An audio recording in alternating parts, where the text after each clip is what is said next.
Hello friends, welcome to शिक्षक prep. तो friends, BPSC TRE 3.0 का आपका विद्यालय में योगदान को लेकर अपडेट आ चुका है।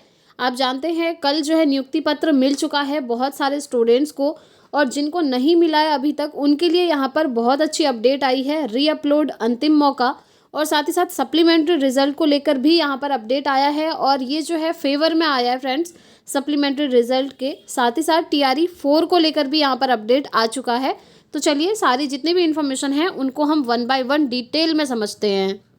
तो सबसे पहले यहाँ पर आप देख सकते हैं 51,000 शिक्षक अभ्यर्थियों को नियुक्ति पत्र, कल जो है नियुक्ति पत्र दे दिया गया है। 51,000 शिक्षकों की यहाँ पर बात हुई है, और काफ़ी सारे स्टूडेंट्स अभी रहे हैं जिनको नियुक्ति पत्र नहीं दिया है, तो उनके लिए भी यहाँ पर एक अपडेट आ चुका है। तो सबसे पहले यहाँ पर थोड़ा सा डिटेल में आप देखिए यहाँ पर, क्योंकि जो नीतीश कुमार जी हैं उनके द्वारा यहाँ पर नियुक्ति पत्र दिया गया है गांधी मैदान में। देखिए, मुख्यमंत्री नीतीश कुमार जी ने तीसरे चरण की शिक्षक बहाली में बीपीएससी द्वारा चयनित 51,389 अभ्यर्थियों को नियुक्ति पत्र प्रदान किया। उन्होंने शिक्षकों से बच्चों को खूब अच्छी तरह से पढ़ाने की अपील की, और ये भी कहा कि उनका समुचित विकास करें, सभी बच्चे भी मन लगाकर पढ़ाई करें। ये सारी चीज़ें यहाँ पर हुई हैं। उन्होंने जितनी भी चीज़ें कही थी वो सभी मैंने आपको एक वीडियो के थ्रू दिखाया भी था। मुख्यमंत्री रविवार को गांधी मैदान में शिक्षक अभ्यर्थियों को नियुक्ति पत्र देने के बाद उन्हें संबोधित कर रहे थे। मुख्यमंत्री ने कहा कि उन्हें अपने शिक्षकों पर पूरा भरोसा है। आज जिन नव चयनितों को नियुक्ति पत्र प्रदान किया गया है उन्हें बधाई और शुभकामनाएं देता हूं।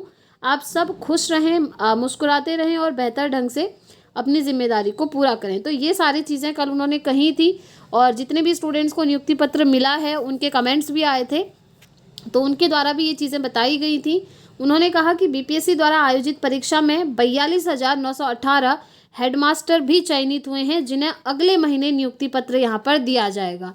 ये बात है यहाँ पर हेडमास्टर की। ठीक है, आगे देखिए, नीतीश कुमार जी ने कहा कि पूर्व में शिक्षकों की अत्यधिक कमी के कारण वर्ष 2006-07 से पंचायत और नगर निकायों के माध्यम से बड़े पैमाने पर आयोजित नियोजित शिक्षकों की नियुक्ति की गई, जिनकी कुल संख्या लगभग 3 लाख के आसपास थी, जिनमें 28,000 नियोजित शिक्षक बीपीएससी परीक्षा में उत्तीर्ण होकर सरकारी शिक्षक भी बन चुके हैं। तो ये सारी चीज़ें कल उन्होंने कही थी। ठीक है, अब जो इम्पॉर्टेंट चीज़ें हैं वो हम यहाँ पर देखते हैं। अधिकारी सुनिश्चित करें कि शिक्षकों को कोई समस्या न हो। मुख्यमंत्री, ठीक है, मुख्यमंत्री जी ने अधिकारियों को ये चीज़ें बोली हैं। 8 जिलों के 10,739 को पटना में और शेष को 30 जिलों में होली का तोहफा। 5,65,427 हुए राज्य में सरकारी शिक्षक। तो यहाँ पर कहने का मतलब है कल बहुत सारे लोगों को नियुक्ति पत्र यहाँ पर दे दिया गया है, 51,000 के आसपास लोगों को। अब देखिए, जिनको नियुक्ति पत्र अभी नहीं दिया है उनके लिए एक अच्छी इन्फॉर्मेशन है, और ये इन्फॉर्मेशन मैंने आपको पहले भी एक बार बताई थी। 19 मार्च और 20 मार्च 2 डेट हैं आपके पास रीकाउंसलिंग के लिए। ठीक है, जिनकी काउंसलिंग, जिनको डाउटफुल में डाल दिया था उनकी बात हो रही है। तो जिनको डाउटफुल कैटेगरी में डाला था उनका 19 और 20 मार्च को रीकाउंसलिंग होने वाला है।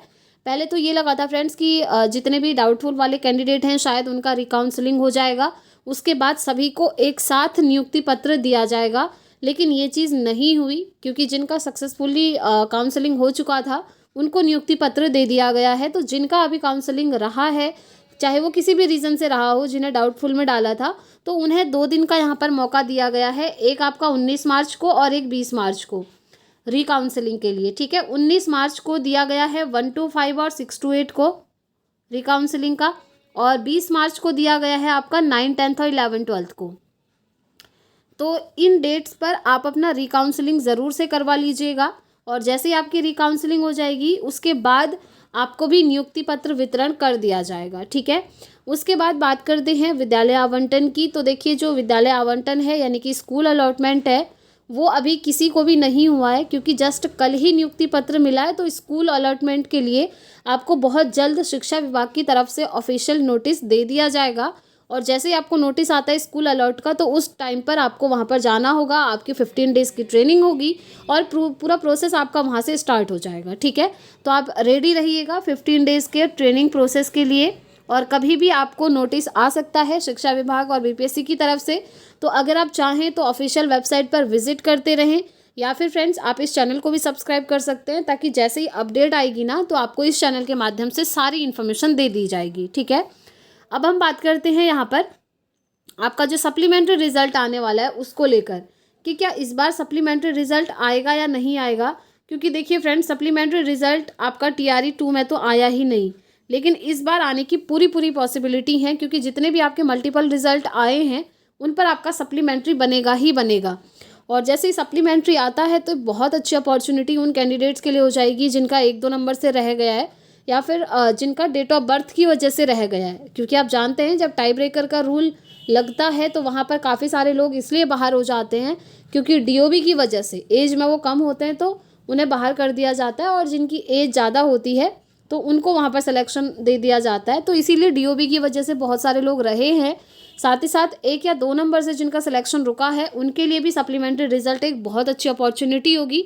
तो अगर आप लोग भी चाहते हैं कि सप्लीमेंट्री रिजल्ट आए तो प्लीज़ इस वीडियो के नीचे कमेंट करके ज़रूर बताइएगा कि आप लोगों के ओपिनियन क्या हैं। आप सप्लीमेंट्री चाहते हैं या फिर डायरेक्ट TRE 4 चाहते हैं।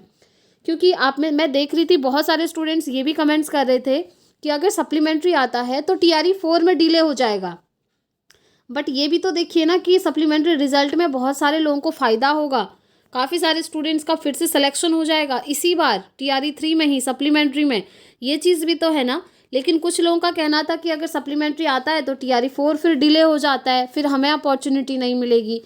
तो ये चीज़ भी होगी क्योंकि सप्लीमेंट्री बनने में टाइम लगेगा, देन आपका TRE 4 आने में थोड़ा सा और डिले होगा। बट कोई दिक्कत नहीं है फ्रेंड्स, अगर सप्लीमेंट्री आ जाता है तो ये बहुत अच्छी गुड न्यूज़ होगी बहुत सारे कैंडिडेट्स के लिए जिन्होंने एग्ज़ाम दिया है, जो 1-2 नंबर से रह गए हैं। तो प्लीज़ आप अपने ओपिनियन कमेंट बॉक्स में ज़रूर शेयर कीजिएगा। आप क्या चाहते हैं, सप्लीमेंट्री आना चाहिए या नहीं आना चाहिए। क्योंकि बहुत सारे स्टूडेंट्स तो लगातार जो है मुद्दा उठा ही रहे हैं कि सप्लीमेंट्री आना ही चाहिए। अगर आप एक्स हैंडल यूज़ करते हैं तो वहाँ पर आप देखते होंगे बहुत सारे स्टूडेंट्स ट्वीट करते हैं, क्योंकि ये आना भी चाहिए फ्रेंड्स, ये वैलिड है। क्योंकि इन्होंने मल्टीपल रिजल्ट दिए हुए हैं, या तो मल्टीपल रिजल्ट नहीं दिए होते तो सप्लीमेंट्री की ज़रूरत ही नहीं होती, लेकिन मल्टीपल रिजल्ट दिए हैं तो इसीलिए आपका सप्लीमेंट्री बनना चाहिए। और इस बार पॉसिबिलिटी है कि आपका सप्लीमेंट्री आ सकता है। ठीक है, अब हम बात करते हैं TRE 4 की, कि आपका TRE 4.0 कब आएगा। अभी बहुत सारे स्टूडेंट्स के तो मैं कमेंट्स देख रही थी, वो ये कह रहे हैं कि TRE 4 आएगा ही नहीं। तो देखिए ऐसा नहीं है कि TRE 4 नहीं आएगा। वैसे तो हमने ये एक्सपेक्ट किया था कल जब ये जो नियुक्ति पत्र दिए गए हैं बहुत सारे लोगों को, तो वहाँ पर नीतीश कुमार जी के द्वारा कुछ ना कुछ अनाउंसमेंट ज़रूर किया जाएगा TRE 4 को लेकर। ये बहुत सारे लोग एक्सपेक्ट कर रहे थे, लेकिन TRE 4 को लेकर उन्होंने डायरेक्टली ऐसी कोई भी घोषणा नहीं करी है मुख्यमंत्री जी ने।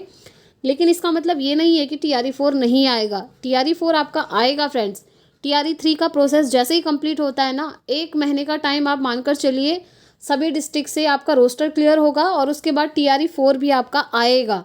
ठीक है, तो अगर आप लोग प्रिपरेशन कर रहे हैं तो कंटिन्यू करते रहें, क्योंकि फिर TRE 4 जब आएगा फिर ज़्यादा टाइम नहीं मिलेगा, एग्ज़ाम आपका हो जाएगा। 2 से 3 महीना भी मैक्सिमम 2 महीने के अंदर होने के चांसेस हैं। ठीक है, तो जैसे ही TRE 4 से रिलेटेड या कोई भी अपडेट्स आती हैं तो आप लोगों के साथ शेयर ज़रूर करी जाएंगी।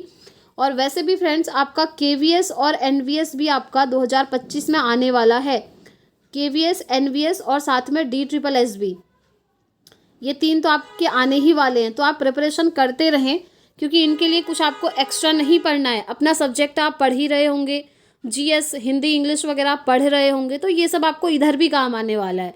तो आप प्रिपरेशन करते रहें। जिस भी एग्ज़ाम का नोटिफिकेशन आता है, फॉर्म फिलअप होते हैं, अगर आप एलिजिबल होते हैं तो ज़रूर से फॉर्म फिलअप करिएगा। ठीक, बाकी अगर आपके कोई भी डाउट्स हैं, कोई भी क्वेरी है आपकी, तो प्लीज़ आप कमेंट बॉक्स में पूछ लीजिएगा, मैं आपको ज़रूर रिस्पॉन्स करूँगी। तो इस वीडियो में इतना ही रखते हैं फ्रेंड्स, मिलते हैं नेक्स्ट वीडियो में। Thanks for watching.